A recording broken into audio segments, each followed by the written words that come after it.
सोचिए जरा, आपका एआई असिस्टेंट जिस पर आप इतना भरोसा करते हैं वो चुपके से आपकी सारी जानकारी किसी और को भेज दे। ये कोई साइंस फिक्शन मूवी का सीन नहीं है, बल्कि एक असली खतरा है जिससे आज दुनिया भर की सरकारें जूझ रही हैं। आर्टिफिशियल इंटेलिजेंस इतनी तेजी से आगे बढ़ रहा है कि नियम बनाने वाले भी सच कहूं तो हाफ रहे हैं उसे पकड़ने के लिए। तो चलिए सीधे मुद्दे पर आते हैं। सबसे बड़ा सवाल, क्या एआई वाकई में सुरक्षित है? इसका जवाब हाँ या ना में नहीं है। ये इस बात पर निर्भर करता है कि हम किस तरह के एआई की बात कर रहे हैं। क्या हम सेल्फ ड्राइविंग कारों की बात कर रहे हैं या फिर उन एल्गोरिदम की जो ये तय करते हैं कि किसे नौकरी मिलनी चाहिए और किसे नहीं? देखिए, एआई के खतरों को लेकर एक्सपर्ट्स मोटे तौर पर दो ग्रुप्स में बटे हुए हैं। एक ग्रुप मानता है कि सबसे बड़ा खतरा अस्तित्व संबंधी है, मतलब एक सुपर इंटेलिजेंट एआई जो इतना पावरफुल हो जाए कि वो इंसानों को ही एक रुकावट समझने लगे। लेकिन दूसरा ग्रुप कहता है कि अरे ये सब तो बहुत दूर की बातें हैं, असली खतरा तो आज अभी हमारे सामने है। जैसे एक भर्ती करने वाला एआई जो सिर्फ पुरुषों को नौकरी देता है, या वो निगरानी के सिस्टम जो हमारी हर हरकत पर नजर रख रहे हैं। लेकिन हाँ, एक बात पर दोनों खेमे सहमत हैं, बिना नियमों के ये सारे खतरे बस बढ़ते ही जाएंगे। इसीलिए अमेरिका में व्हाइट हाउस एक राष्ट्रीय एआई कानून बनाने पर जोर दे रहा है। कोशिश ये है कि 50 अलग-अलग राज्यों के अपने अपने कानून बनाने से जो एक खिचड़ी पक जाएगी, उससे बचा जा सके। तो सवाल यह है कि इस कानून में आखिर होगा क्या?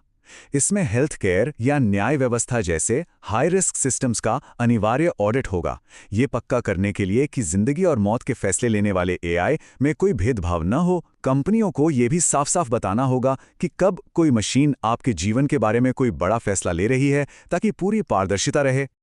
अब टेक इंडस्ट्री का इस पर क्या कहना है? यहाँ राय बटी हुई है। कुछ बड़ी कंपनियां तो एक राष्ट्रीय कानून का स्वागत कर रही हैं, क्योंकि जाहिर है 50 अलग अलग नियमों से निपटना बहुत मुश्किल है। लेकिन कुछ लोग चेतावनी भी दे रहे हैं कि अगर नियम बहुत ज्यादा सख्त हो गए तो इससे इनोवेशन की रफ्तार धीमी पड़ सकती है, और इसका सीधा फायदा एआई की दौड़ में चीन को मिल सकता है।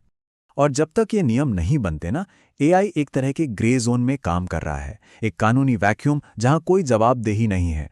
और इसी ग्रे जोन में एक ऐसा खतरा पनप रहा है जिसके बारे में ज्यादातर लोगों ने शायद सुना भी नहीं होगा, एआई एजेंट्स की सुरक्षा में सेंध। तो ये एआई एजेंट होता क्या है? समझिए, ये किसी आम चैटबॉट से बहुत आगे की चीज है। ये सिर्फ आपके सवालों का जवाब नहीं देता, बल्कि आपकी तरफ से काम भी करता है।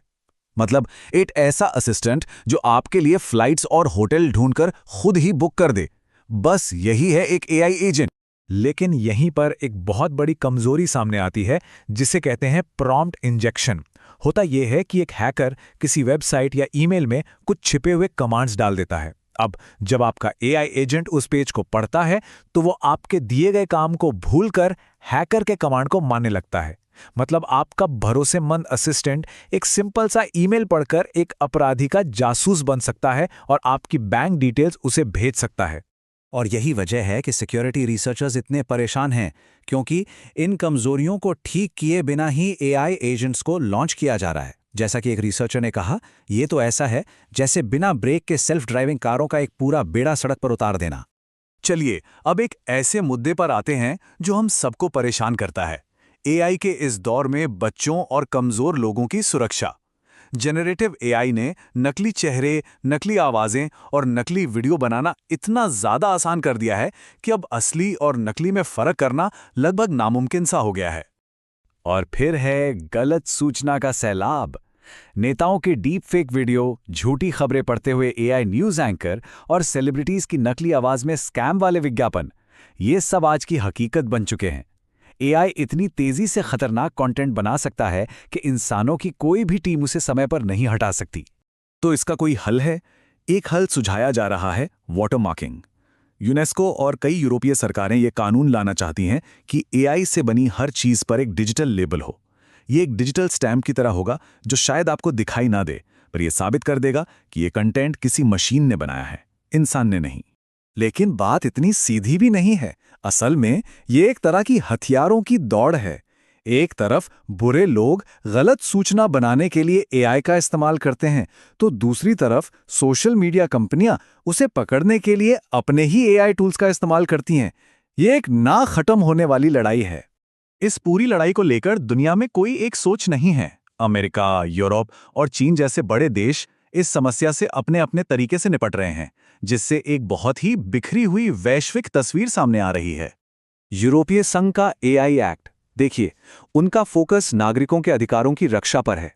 ये कुछ एआई के इस्तेमाल पर तो पूरी तरह से बैन लगाता है। दूसरी तरफ चीन का मॉडल है जो पूरी तरह से स्टेट कंट्रोल पर आधारित है, जहां हर एआई प्रोवाइडर को सरकार के पास रजिस्टर करना होता है।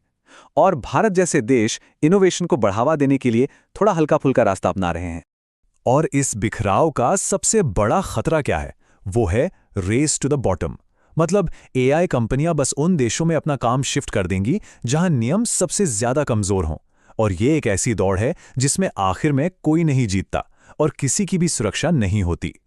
आने वाले 12 से 24 महीने, मतलब 1 से 2 साल, बहुत ही ज्यादा जरूरी हैं। वॉशिंगटन, ब्रुसेल्स और बीजिंग में जो भी फैसले लिए जाएंगे, वे अगले कई दशकों के लिए एआई की दिशा तय करने वाले हैं। तो क्या एआई सुरक्षित है? जवाब अब भी वही है, हाँ या ना में नहीं। ये इस बात पर निर्भर करेगा कि हम इसे कैसे बनाते हैं और कैसे कंट्रोल करते हैं। तो आखिर में ये कहानी इस बारे में नहीं है कि रोबोट्स दुनिया पर कब्जा कर लेंगे। ये इस बारे में है कि इंसान के इतिहास में सबसे पावरफुल फैसले लेने वाले इन टूल्स को कंट्रोल कौन करेगा। असली सवाल ये नहीं है कि मशीनें क्या करेंगी, बल्कि ये है कि हम यानी इंसान उन्हें क्या करने की इजाज़त देंगे।